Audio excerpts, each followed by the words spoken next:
afternoon, everyone. Does it seem dark in here? Yes. Yeah, it seems dark to me. Hopefully just you guys, not me. What's that? It's just our Just mood. you. It's just your mood. Okay. Well, with that auspicious opening, let me. Is it okay for the cameras? We need I think we need the supplemental to pass ASAP. Yeah, right. Back on the electricity? Yeah, I don't know, but it is dark in here. I can see you. I can see you, Matt, and, Well, and more to the point, I can hear you. So. No, I'm more concerned about the cameras being able to see you. Can they? There's enough light on him. I think we'll be. Is there? Okay. All right. All right. You have nothing? I have what I'm ready to take your questions. Okay. All right. Let's start with Gaza, and Middle East. Last week, several U.S. officials, including the Secretary and the Vice President, others, talked about the importance of Israel not repeating what it did in the north in the south. And I'm wondering, now that the operations in the south have begun, if you think that they are doing or following your advice. Let me say a few things about it. One, I think it's too early to make a definitive assessment. The Secretary was very clear about how we want to judge this based on results, not based on intent. I will say that in the first few days of this renewed military campaign against the South, we have seen some things that don't look like the operation as it was conducted in the North. For example, in the North, at the commencement of operations, you saw them ask or order more than 1 million people to move. We've seen a much more targeted request for evacuations here, where the Israeli Defense Forces have identified specific neighborhoods where they plan to conduct military operations and urged in advance of those operations the people in those neighborhoods to move, rather than telling an entire city or an entire region to vacate their homes. So that is an improvement on what's happened before. They have instructed them to move to areas that we know are deconfliction zones. It's one of the things we discussed with them last week. So UN-supported facilities where people can be out of harm's way.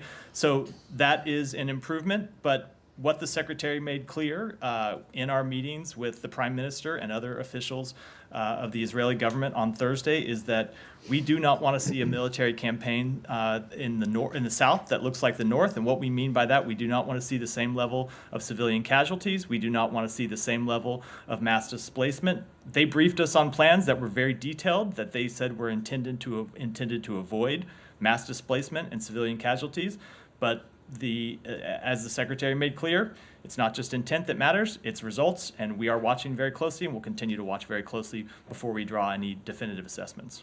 Okay, but there are already reports that the operation in the south has taken a large civilian toll. Do you not? So you don't have a. You still think it's too early to say? I think it's too early to draw a definitive assessment. I will say that, unfortunately, we do expect to see civilian casualties as a result of this campaign. That is sadly true in all wars. It is especially going to be true in a war in a crowded urban environment where the opponent, Hamas, is using civilians as human shields and hiding themselves, hiding their fighters, hiding their infrastructure behind civilians. So what we have made clear to Israel is that we expect them to comply with international humanitarian law and do everything they can to minimize civilian harm, so we don't see a repeat in the south of what we saw in the north. And with respect to that, we're at the very early stage of the operation, and I think it's too soon to draw a definitive conclusion. Yeah. The Israeli government is conducting this investigation to look at Hamas using rape as a weapon of war against Israeli women and girls on the 7th. They say they've now collected more than 1,500 eyewitness accounts of sexual assault, sexual violence, including rape against women and girls that day. Is that something that the Biden administration condemns, and also have the Israelis shared any of that evidence with U.S. officials? I'm not going to speak to what they have and have not shared with us. We have been briefed extensively on a number of their findings. We don't, of course, have our own independent assessments to make right now. We don't have people on the ground conducting such assessments. But we have seen Hamas commit atrocities, both on October 7th and since October 7th. And we obviously condemn those atrocities and support Israel's actions to hold Hamas accountable for them. On Friday, the UN Secretary General said, I'm paraphrasing, but seemed to say that all this evidence should be investigated. As far as I'm aware, the UN has not confirmed that they will take up a separate independent investigation. Is that something? I'm not aware whether they are, but certainly we support an investigation. The Israeli government is conducting one, and they have our full backing in doing that. Last question for you is, there's these reports now about, this is about the Hanukkah celebration period we're about to go into, Jewish organizations canceling celebrations, menorah lightings, something like that happened in London over the weekend. It also happened in Williamsburg, Virginia. I'm wondering if the State Department has a message for American Jews ahead of the holidays about how to approach public celebration. Yeah. I would say one of the very unfortunate, tragic things we have seen since October 7th is a rise in anti-Semitism, both here in the United States and around the world. And we condemn anti-Semitism in the strongest possible terms. We oppose anti-Semitism wherever we see it. And of course, we tell American citizens always to make decisions based on their best safety and security assessments. And this is not a specific this is not a specific recommendation here to specific to any one city. As you know, the State Department does provide travel advice for events around the world, and when we have updates to provide based on circumstances on the ground, we provide that. So, but I would just say in general, it is tragic that we have seen after more Jews were killed on one day than any time since the Holocaust, that one of the responses has been actually an increase in anti-Semitism. That is extremely tragic, and I think it's incumbent upon everyone in positions of authority to speak out against it. Just to come back to the Israeli offensive, I wondered if you could sort of talk to us a little bit about what's behind this messaging end of last week and over the weekend. Is there an assessment? For example, the vice president calling the death toll devastating, Defense Secretary Austin talking about driving the population into the arms of the enemy. This suggests that the administration has come to some kind of conclusion that the way that the Israelis have been conducting these operations has not protected civilians. Is there a finding, or has there been some kind of assessment that has come out with that? I think you can take those comments at face value, just as you can take the Secretary's comments, not just last week, but the ones he made in previous weeks at face value. You heard him say several weeks ago that far too many Palestinians have been killed as a result of this conflict. You heard him say before that Israel needs to take additional steps to protect civilians. And we've had very direct conversations about steps that they can take to protect civilians, including as recently as last Thursday when we were in Israel. So I don't think it is a secret that we think that too many Palestinians were killed in the opening weeks of this conflict. We want to see Israel take additional steps to minimize civilian harm. We talked about them when we were in Israel last week. They briefed us on their plans. And if you go through their plans about how they intend to minimize civilian harm, you have to step back and remember that the Israeli military is one of the most professional militaries in the world. They have legal determinations that they make when conducting strikes. They go through procedures where they weigh civilian harm when they conduct any of these strikes. They have put in place these plans I mentioned a moment ago to evacuate specific neighborhoods to keep civilians out of harm's way rather than just telling an entire population to move.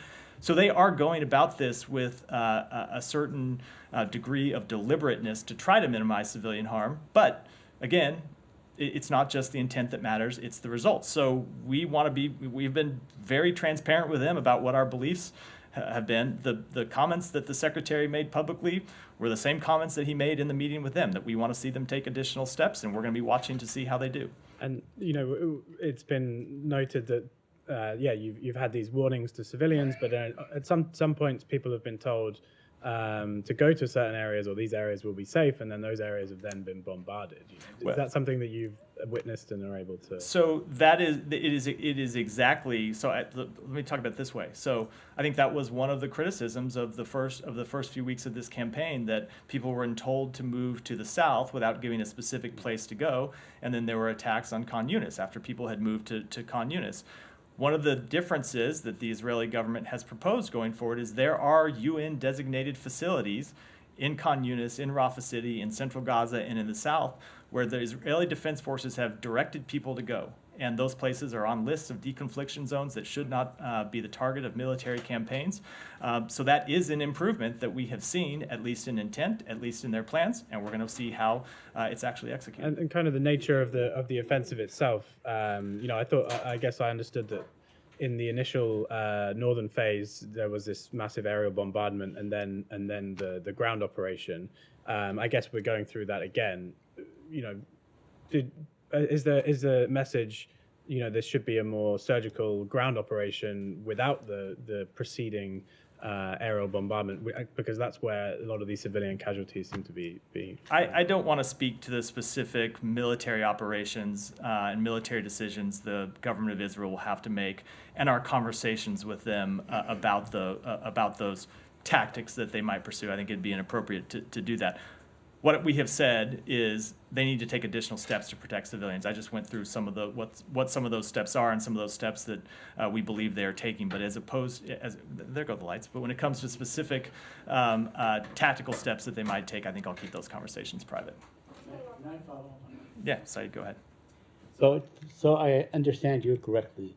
You're saying that the killing of 700 Palestinians over a period of 24. Saeed, I always like when I use my own words, not when you try to put words in my mouth. I want to understand what you said properly. You said that we have seen improvement.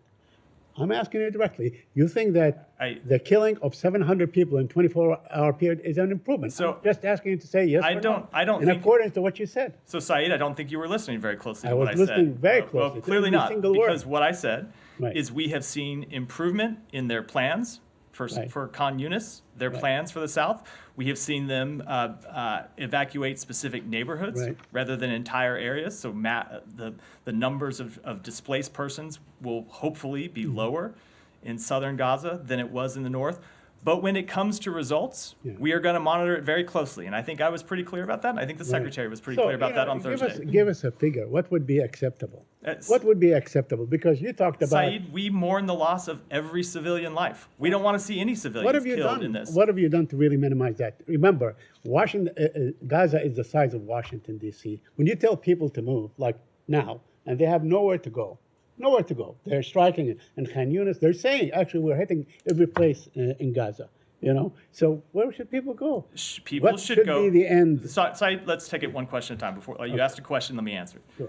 People should go to the UN designated sites that are on Israeli lists as deconfliction zones that should not be the target of military campaigns. There are already people who are sheltering in those. As the campaign moves to the south and Israel evacuates specific neighborhoods or orders specific neighborhoods to be evacuated, that is where people should go. Okay, but we know that they bombed UN facilities and so on. Let me ask you a couple of other questions. You said that Hamas committed atrocities, right? Okay. Do you call the killing of 20,000 Palestinians an atrocity? Does that befit the term atrocity? Saeed, I was speaking to the intentional murdering of civilians that we saw Hamas commit. I don't think, and correct me if I'm wrong, I don't think there is anyone questioning that Hamas intentionally killed civilians. That is by definition an atrocity. And you don't think that Israel intentionally killed civilians? We think far too many people. I have not seen evidence that they are intentionally killing civilians. We believe that far too many civilians have been killed. But again, this goes back to the underlying problem of this entire situation, which is that Hamas has embedded itself inside civilians, inside civilian homes, inside mosques, in schools, in churches. It is Hamas that is putting these civilians in harm's way. For all the questions, and I understand why people I stand here and people ask me questions about what Israel should do. I'm happy to take those questions. I'm surprised I don't hear more people saying, why doesn't Hamas lay down its arms? Why doesn't Hamas move out of schools? Why doesn't Hamas take additional steps to protect civilians? Because we think they should, as we think Israel should. Okay, so you are asking Hamas to surrender. Is that what you're asking them to do? We would welcome Hamas laying down its arms and surrendering at any point. Hamas is not an army. They don't have air force. They don't have a navy. They don't have artillery. They have none of these things. They don't really have any kind of regular kind of structure They- that they can conduct their surrender. You know, that Saeed, they may not have a Navy. Well, No. Let me finish. They may not have an Air Force. They have sufficient firepower to have killed 1,200 people on October 7th. So don't tell me that Hamas can't lay down their arms and take additional steps to protect civilians, let alone moving out of all the areas that are putting Palestinian civilians in harm's way. They absolutely can. They could do it today if they cared at all about civilian life. My last question to you, the UN, a former official in the UN, Mr. Mukaiber, said that the most clear-cut case of genocide, the Israeli bombardment and the killing of 20,000 people thus far, is the most clear-cut case of genocide. Do you agree with him? So the State Department has a rigorous process for evaluating what constitutes genocide, ethnic cleansing, or a crime against humanity. Those are terms we only use with very explicit care. You've seen us be very You've seen us be very deliberate about that in the past. We are monitoring the evolving situations and are examining facts as they develop. It's an extremely challenging space to get all the information that might be available, but we support Israel's right to continue to take action to ensure that Hamas can never conduct terrorist attacks like it did on October 7th again. And as part of that, we urge Israel to take all possible measures to minimize civilian harm. And I've just gone through a number of those measures. But it doesn't qualify for genocide. I just answered that. Go ahead, Tracy. Thank you. Going back to your answer to the question about the reports of rape of Israeli women by Hamas and use of sexual violence as a war crime, as a weapon of war. You said we've seen Hamas commit atrocities. We obviously condemn atrocities, but you didn't use the words rape or sexual violence. And I'm wondering if there's a reason for that, for not a more explicit condemnation of rape. Only because we haven't made an independent assessment our own. We've obviously seen the reports that Hamas has committed sexual violence. They've committed rape. We have no reason at all to doubt those reports. When you look at all of the atrocities that Hamas carried out on October 7th and the atrocities that they have carried out since, the fact that they continue to hold women hostages, the fact that they continue to hold children hostages, the fact that it seems one of the reasons they don't want to turn women over that they've been holding hostage, and the reason this pause fell apart, is they don't want those women to be able to talk about what happened to them during their time in custody. Certainly, there is very little that I would put beyond Hamas when it comes to its treatment of civilians and particularly its treatment of women. Right. Yeah, go ahead. On the UN-administered deconfliction zones that you've mentioned a few times now, is it clear to the U.S. that those zones have the capacity and the resourcing that they need to absorb the presumably tens of thousands of people who will head their way? It's something that we continue to work on. Our special envoy, David Satterfield, is of course still in the region. Has been there since he was appointed and is having daily conversations with the relevant UN agencies about this question. And we have been trying to surge aid into those UN agencies.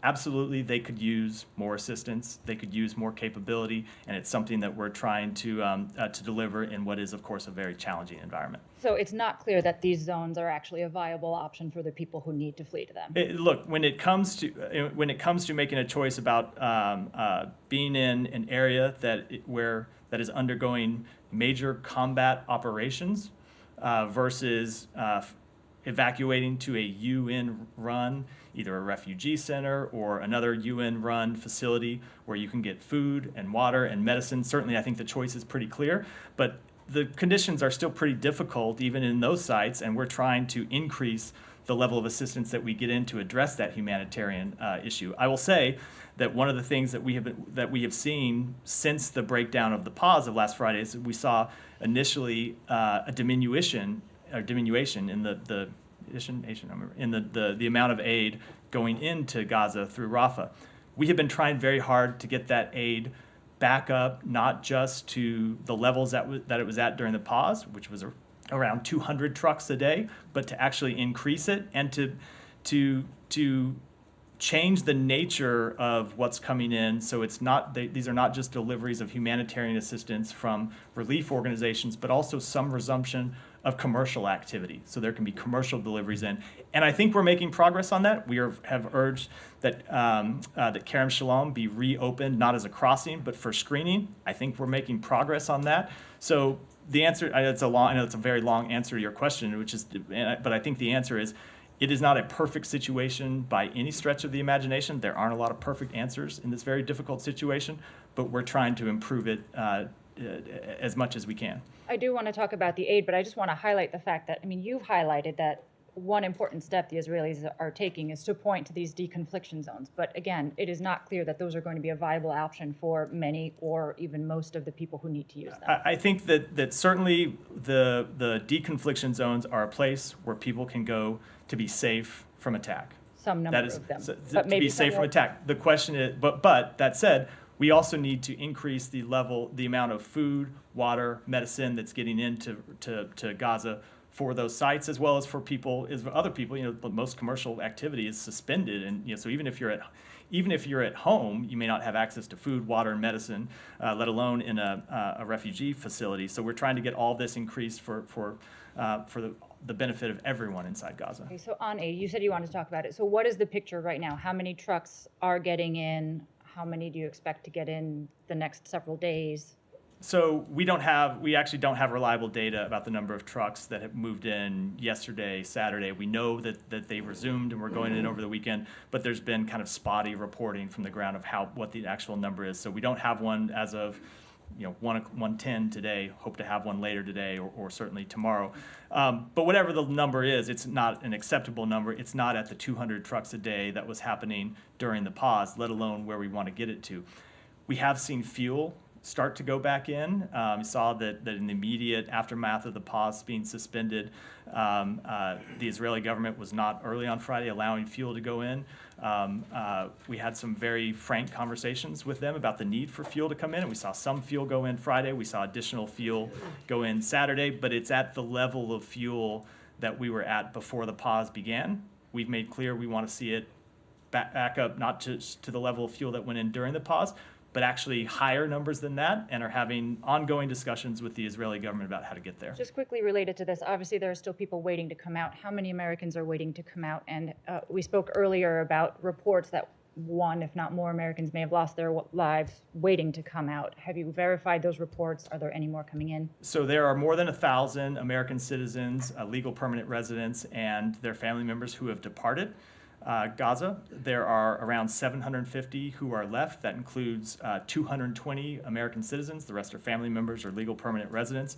And with respect to that report of a potential American fatality, we still have not been able to confirm it, unfortunately. It's someone, if the report is true, it's in northern Gaza, where we have just very limited information and very limited communications abilities and very limited ability to investigate or even reach people. So it's something that we're still trying to confirm at this point. Okay, sorry, last one, and then I promise to see the floor. Is as part of that verification process, is it going to be determined whether the casualty was the result of an action taken by Hamas or an action taken by the Israeli military? We're not even at the point where we've confirmed that there was a fatality yet, let alone how it happened. So certainly we would want to know how it happened, but we first have to confirm that there actually was a fatality. I thought it was on the West Bank, but we'll defer to colleagues for now. Go ahead. Let me stay in the region before we move on. Yeah, go ahead. I'll come to you, Jenny, but I suspect it's not about Israel. Okay, thank you. So on Friday, an Israeli airstrike killed my colleague Montazar Al-Sawaf, who is a Gaza-based journalist reporting for Anadolu. This came 1 week after his 45 members of his extended family, including his parents and brothers, were killed in a previous Israeli airstrike. First of all, do you have anything to say on that specific attack as a comment? And secondly, considering that nearly 70 journalists were killed since the start of the war in Gaza, do you think Israel might be deliberately targeting those journalists to control the flow of information from Gaza? Let me just say, let me first extend my condolences to you, to your entire organization, and to, of course, his family. We are always deeply saddened to learn of the death of any journalist. The Secretary has spoken to this and spoken to the fact that journalists do extraordinary work under the most dangerous conditions. That has been true in this conflict, as it has been in so many conflicts before it. And it is a tragedy that we have seen so many journalists die in this conflict. Just as it is a tragedy that we have seen thousands of other civilians die. I don't have any information to suggest that the Israeli government is targeting journalists in this conflict. But as I said, the Secretary has made clear it's not just intent that matters, it's results.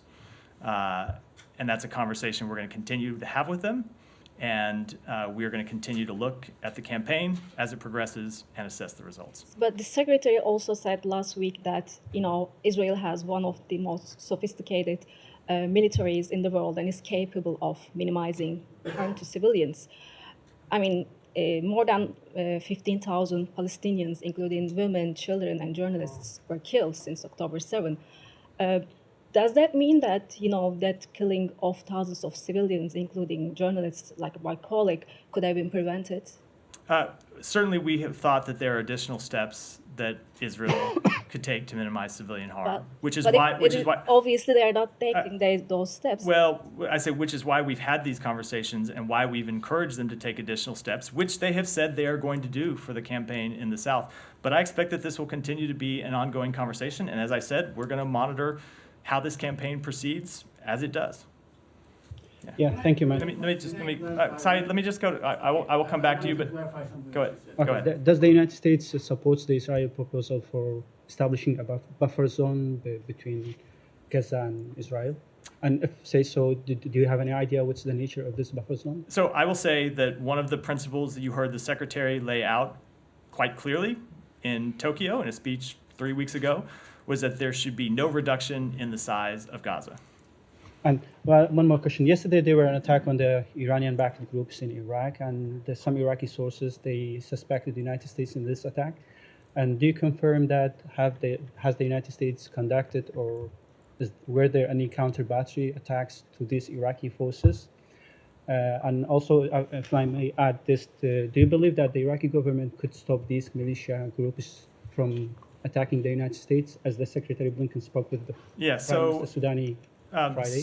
So I will leave it to the Defense Department to speak to this alleged incident.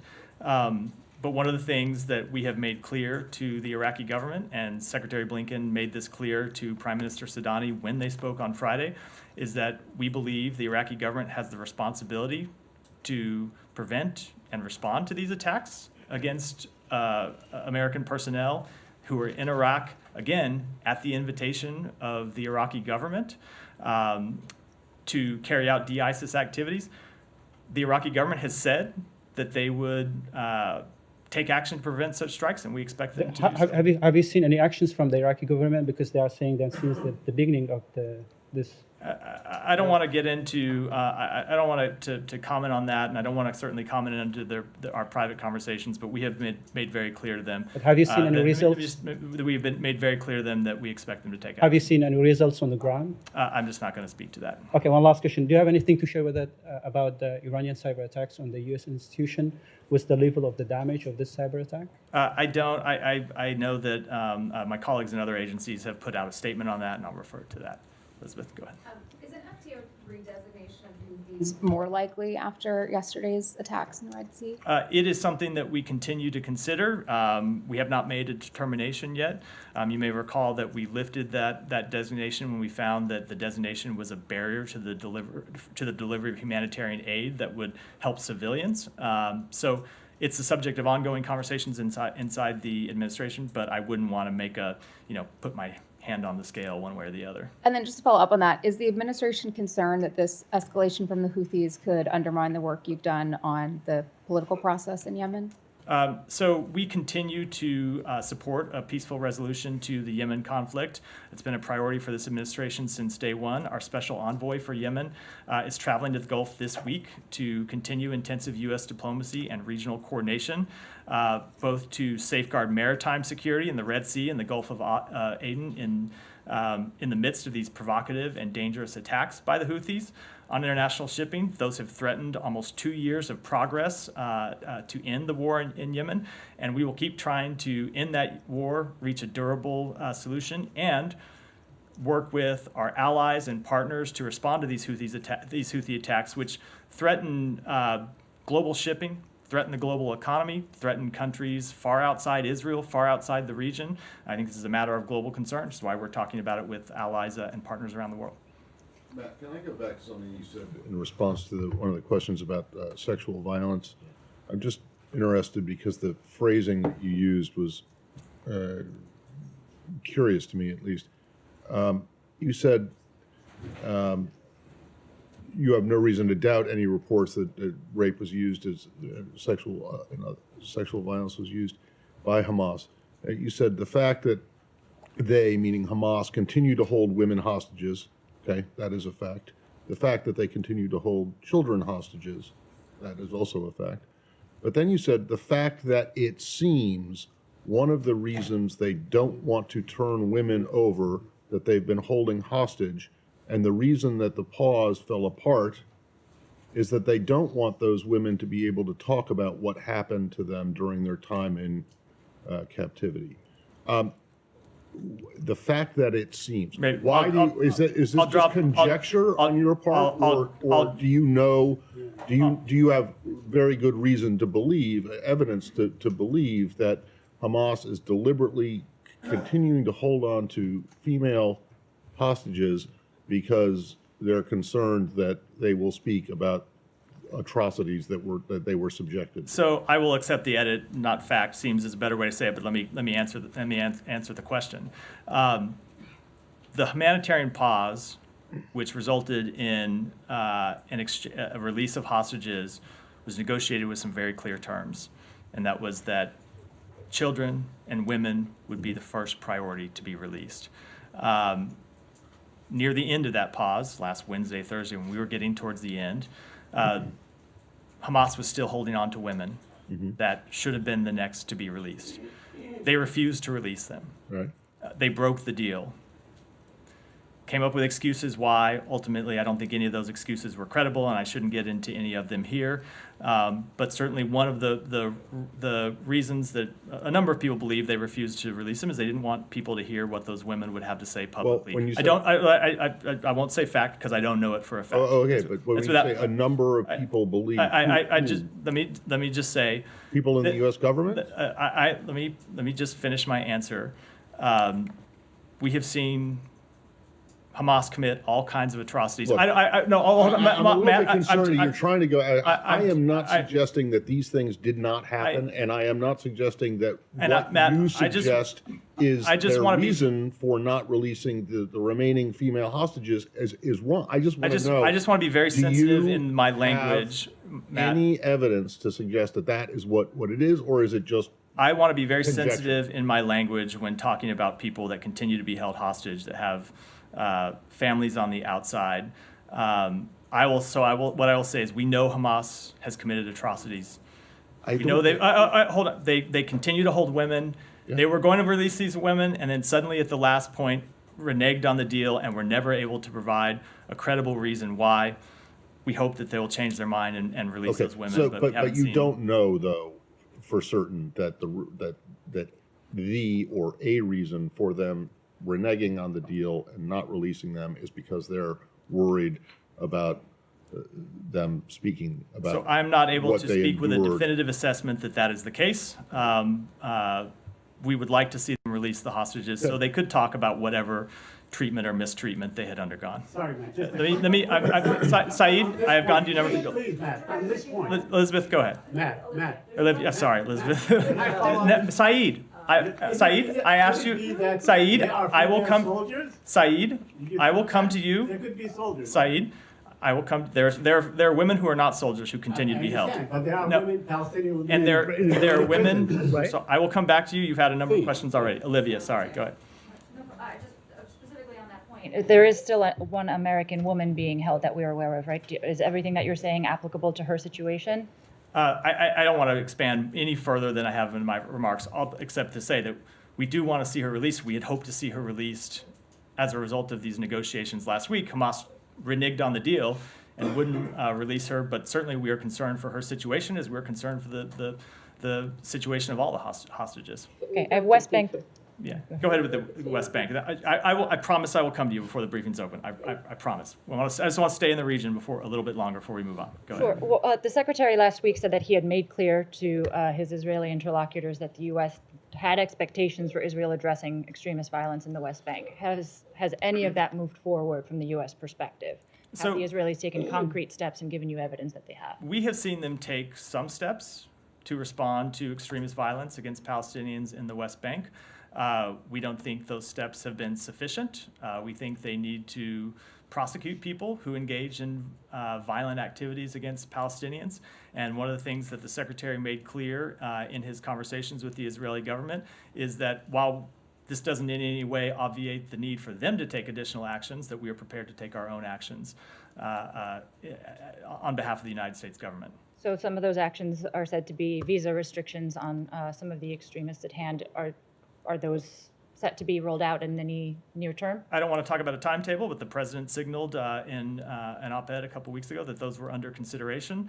And as I said, we have made very clear to the Israeli government that we will be taking additional steps to hold people responsible for violent extremism against Palestinians, to hold those people accountable. And what options do you have in the case of American extremists who are perpetrating violence in the West Bank? Can you issue? So certainly you can't issue a visa restriction against an American citizen, a blue passport holder. But I would say that for actions that take place inside Israel, the Israeli government should hold people accountable no matter what their nationality is.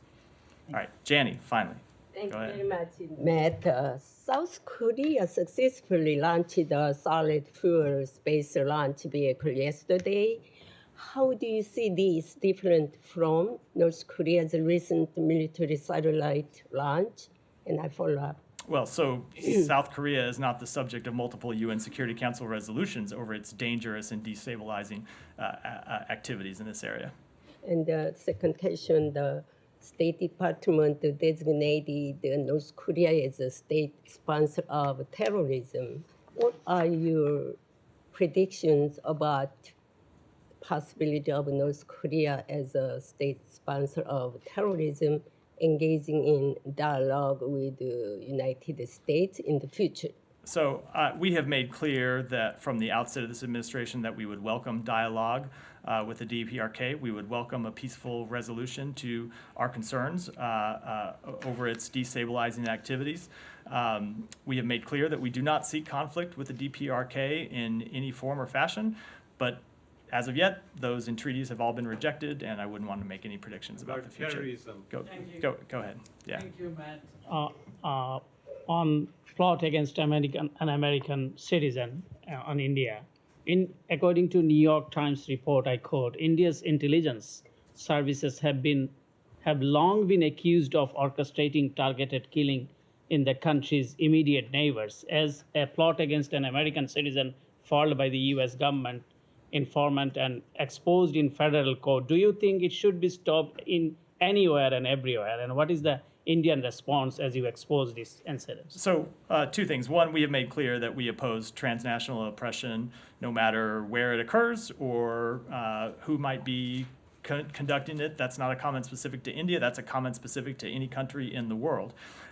Second, with respect to this specific case, there's an ongoing law enforcement matter at issue here, and we don't talk about those from this podium. I would defer to DOJ to do that. But I would say that when this alleged incident was brought to our attention, we made very clear at the most senior levels of our government, the most senior levels of the Indian government, how seriously we would treat something like this. They have opened an investigation into the matter, and we look forward to seeing the results of that investigation. Two more on Bangladesh. In light of the current situation in Bangladesh, where the government conducting election in an unprecedented manner by detaining 20+ thousands opposition party leaders and activists, custodial death keeps rising as 3 opposition activists died in 6 days, arresting family members in absence of the targeted individual, allowing newly minted King's Party to participate to secure their win. All major political parties, including the main opposition BNP, boycotting the election. How does the U.S. government assesses the likelihood of free and fair election atmosphere in Bangladesh? Again, I'm going to move on after this one because I've got limited time. I know there's a lot of people that still have questions. I'm not going to speculate on the outcome of the elections. I will say what we have said a number of times before, which is we will continue to engage with the government, opposition, civil society, and other stakeholders to urge them to work together for the benefit of the Bangladeshi people to ensure free and fair elections that are conducted in a peaceful manner. Sean, guys, one at a time. Sean, go ahead. Can I ask you a few things? I'll try to be quick. Cuba, Ambassador Rocha, do you have anything to say about him? The only thing I say, again, an ongoing law enforcement matter here, where you've seen an indictment unsealed today.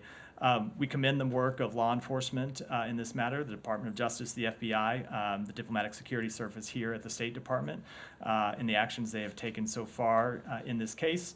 And we will, in the coming days, weeks, months, work with our partners in the intelligence community to assess any long-term national security implications for this matter. In terms of decision making, I know it was quite some time since he was in senior positions, but is there any concern about the decisions that were made in the past about the ones that are carried out in light of his? Again, it was, as you point, some time ago. I think it's been over 20 years since he left the State Department. But with anything respect to the intelligence or national security implications of this, we're going to work with our partners in the intelligence community, others in the national security community, to make exactly those sorts of assessments. Sure. Could I stay in Latin America? Venezuela. A couple of things there, but the referendum regarding Guyana. Do you have anything to say about that? Apparently 95% of the Venezuelans authorities have announced in favor of this. Do you have any message in terms of how Venezuela should go about after this? Do you recognize some legitimacy to the vote? How do you feel about it? I will say that we support a peaceful resolution of the border dispute between Venezuela and Guyana. The 1899 award determined the land boundary between Venezuela and Guyana should be respected unless or until the parties come to a new agreement or a competent legal body decides otherwise. So we would urge Venezuela and Guyana to continue to seek a peaceful resolution of their dispute. This is not something that will be settled by a referendum. Could I stay in Venezuela? Yeah. The statement that you issued late Friday about the sanctions relief in Venezuela, has there been any determination yet on whether Venezuela is actually, the Maduro government has gone ahead with its part of the bargain in this, and whether the U.S. is going to go ahead with sanctions? So they have not gone through with their part of the bargain. There are two additional steps that we want to see them take. We want to see them release political prisoners, and we want to see them release wrongfully detained Americans. That was part of the framework agreement that we had agreed to, that we had come to with them. They have not carried out their part of the agreement. We urge them to do so, but at the same time, we are considering the matter and will suspend some of the sanctions relief that we put in place earlier this year if we determine that adequate progress to the commitments they made to us have not been made. So still if it hasn't been a decision. Correct. I'll be brief, but could I take you to another part of the world as well? To Niger. The authorities in Niger quit over the weekend the anti-jihadist force, the G5, and a Russian delegation has come in today. Is there any greater worries about the trajectory of Niger and how things are going there? I don't think any additional worries. Obviously, this is a country that had a coup d'etat earlier this year, and what we are trying to do is directly engage with the Nigerian government as well as our partners in the region, other countries in the region, to try to urge them to get on a path back to democracy. We want to see them take quick, credible steps towards a civilian-led government. We're not seeing those at this time, but that will be the policy outcome that we continue to try to achieve. Just finally, Ambassador Fitzgibbon is, according to reports in the region, about to present her credentials formally. Does that indicate any sort of recognition or at least de facto recognition of the authorities in Niger? No, it does not. Her presence there is an element in this effort I just described to try to negotiate a quick and credible democratic transition in Niger. We've been without an ambassador for more than a year and a half there. As we said, the democratically elected government was deposed in a coup, and our goal now and the goal of the new ambassador will be to try to move Niger back in a transition to democracy. And just very finally, Henry Kissinger. You said that last time. I'm trying to hit everything. Henry Kissinger, I'm not going to ask you for a great assessment on his life and times, but is there anything in the department that's being planned in light of his death? Let me get back to you on that. I'm sure there are things that probably people here are planning. I'm not aware of any. The secretary put out a statement on this on Thursday, and if we have any events to announce, I'll come back to you with those. Alex, go ahead. That'll be next. A couple of topics. Ukraine first. Does the secretary have any concern on the current state of play on the battlefield, given the White House, flagging the funding issue that things might get out of control without congressional funding, and Yeah. Let me, So I will say that the kind of two questions linked together. Certainly, with respect to the battlefield, it's a tough situation. The Ukrainian forces are fighting against the very entrenched Russian military. We've seen them make progress. The progress has been difficult, but we have seen them continue to make progress. And when we were in Brussels last week, we spoke directly with the foreign minister of Ukraine about this matter. With respect to the supplemental, yes, we're absolutely concerned that the level of funding has expired. We are now relying on residual funds from the drawdown that will soon, we're at, I think, over 97% of those having been exhausted, will very shortly run out of any runway at all. So yes, we're very concerned. It's why the Secretary joins the President and others in the administration in urging Congress to act as quickly as possible. There was some reporting that Ukraine's new long-range delivery from the U.S. was pushed back for next year. Is that the reason, or was it? I'm sorry, what was the new delivery of long-range rockets to Ukraine was pushed back? I'm just not going to comment on any weapons, on any weapons decisions or weapons delivery before those decisions have been made. And with respect to the actual delivery of weapons, that's a question for the Pentagon. Thank you. Moving to Azerbaijan, if I may. Iranian naval commander just arrived in Azerbaijan. Any worries on your end about Azerbaijan potentially flirting with Iran? I'm sorry. Any worries about Azerbaijan's flirting with Iran these days? I don't have any comment on that. Okay. I got to go to Abby because I've got to wrap. I got to wrap shortly, and I've got a few people to go. Abby, go ahead. Russia, can you provide any information on reports that a U.S. citizen was reportedly found dead in a temporary detention center? So we have seen those reports. We haven't confirmed them yet, and so because of that, don't have any comment. Can I have one quick follow-up on a previous subject? There are people who are accusing the UN of slow-rolling the probe into alleged sexual violence committed by Hamas. Do you have any specific comment on that? I know you don't. I don't have any specific comment other than to say we would urge those reports to be fully and credibly investigated. I'll be very short. Go ahead. Thank you. I have a question about the Radio Free Europe, Radio Liberty journalist, the U.S. citizen, U.S.-Russian dual citizen, also Kurmasheva. Several lawmakers have written the secretary asking to designate her as wrongfully detained. Has that designation, has a decision been made in her case yet or not? And if not, why? So it has not, and I will say, as I've said on a number of occasions about previous wrongful determination cases or cases where people have called for us to determine that someone is wrongfully detained.